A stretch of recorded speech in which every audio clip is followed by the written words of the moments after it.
Asa long live, long live, long live. Asa long live, long live, long live. Traffic police high, high, high, high, high, high, Abkari Vibhag high, high, high, high, high, high, Vibhag high, high, high, high, high, high, let's say, say, Hukum Sarkar high, high, high, high, high, high, Sulai Mart বন্ধ করো, বন্ধ করো, বন্ধ করো, Sulai Mart বন্ধ করো, বন্ধ করো, বন্ধ করো, কাম নাই, কাম নাই, কাম নাই। Pakistan Sulai Mart বন্ধ করো, বন্ধ করো, বন্ধ করো। আজি আমি সদৌ সমাজ বিশিষ্ট অন্তত যোৰহাট জিলা সমিতি নিৰ্দেশক মৰ্মে তিতাবৰ আঞ্চলিক সমিতিৰ উদ্যোগত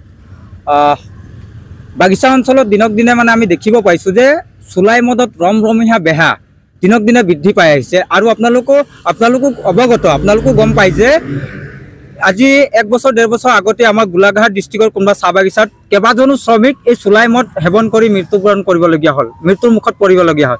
আৰু ৰিচেণ্টলি 1-2 সপ্তাহ আগতে কিবা লেটকুজান চাহ বাগিচাত 3জন শ্ৰমিক এই চুলাই খাই মৃত্যুবৰণ কৰিবলগীয়া হ'ল। কিন্তু ইয়াৰ দায়ী কোন? ইয়াতো ডাইৰেক্ট অসম চৰকাৰ। আপোনালোক যিমান আমাৰ আবকাৰী বিভাগক পঠিয়াই দিয়ে চুলাই বন্ধ কৰিবলৈ, কিন্তু তেওঁলোক কেনেকৈ বন্ধ কৰিব?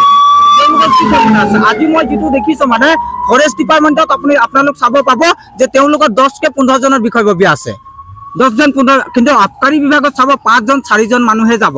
মানে জন্তুতকে মানুহৰ হেৰি মানে কি কয় এইটো গুৰুত্বটো কম যে আমি ইয়াত প্ৰমাণ পাইছো। আৰু অসম চৰকাৰৰ মাননীয় মুখ্যমন্ত্ৰী ডাঙৰীয়া আপুনি যদি সঁচাকে আমাৰ চাহ বাগিচা অঞ্চলৰ মানুহবিলাকক ভাল পায়, আমাৰ আদিবাসী মানুহবিলাকক যদি ভাল পায়, আপুনি চুলাই মদ বন্ধ কৰাৰ আগত লালি গুটো বন্ধ কৰি দিয়ক, তেতিয়া আমি বহুত ভাল পাম। আৰু এই প্ৰতিবাদী স্থলীৰ পৰা অসমৰ মুখ্যমন্ত্ৰী ডাঙৰীয়া আপোনাক অনুৰোধ জনাইছো, দাবী জনাইছো, আপোনাৰ যদি সাহস আছে আপুনি লালি গুৰ বন্ধ কৰি দিয়ক, তেতিয়া আমি নথৈ আনন্দিত হ'ম। আৰু আমি ক'ম যে সঁচাকৈ অসমৰ মুখ্যমন্ত্ৰী আৰু বিজেপি চৰকাৰখনে আমাৰ আদিবাসী চাহ শ্ৰমিকসকলক আন্তৰিকতাৰে মানে ভাল পায় আৰু আমাৰ জনগোষ্ঠীটোক আগুৱাই নিবলৈ তেওঁলোক সক্ষম হ'ব বুলি আমি অনুভৱ কৰোঁ।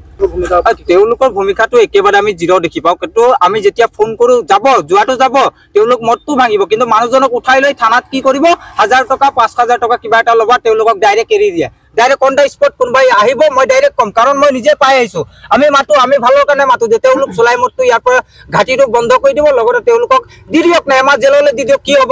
তেওঁ ইমান ডাঙৰ এটা মানে বেয়া কাম কৰি আছে, সমাজটোক বৰবাদ কৰি আছে, তেওঁক এমাহ জেলত দিবলৈ কেলে ভয় কৰে আবকাৰী বিভাগে বা জিলা প্ৰশাসনে? এইটো ডাইৰেক্ট ব্যৱস্থা কৰিব লাগে, তেওঁলোকক জেললৈ পঠিয়াই দিয়ক না, কেলে থানালৈ লৈ 5000 টকা দি আৰু তেওঁলোকক পঠিয়াই দিব লাগে? কিছুমানতো এনেকৈ কৰে, আমাৰ সন্মুখৰ পৰা উঠাই লৈ ৰাস্তাত কি কৰে, টকা 5000 লৈ মেনেজ কৰি দিয়ে আৰু তেখেতক এৰি দিয়ে, ৰাস্তাৰ পৰা মানুহ খোজকাঢ়ি আহি ঘৰ পাই যায়। এনেকৈ আপোনালোক বিভাগ চলালে নহ'ব। আৰু যদি নোৱাৰে, বিশেষকৈ যোৰহাট জিলাৰ প্ৰশাসনক মই কৈছোঁ, আবকাৰী বিভাগক কৈছোঁ, আপোনালোক যদি নোৱাৰে আপোনালোক গাদী এৰি দিয়ক। আৰু অসমৰ মুখ্যমন্ত্ৰী ডাঙৰীয়া আপোনাক এইটো কথা মানে দাবী জনাইছোঁ যে আমাৰ যোৰহাট আবকাৰী বিভাগ অকণ চকু দিয়ক, নহ'লে মনে মনে টকা লৈ মাল মাৰি ইয়াত হৈ আছে চবেই।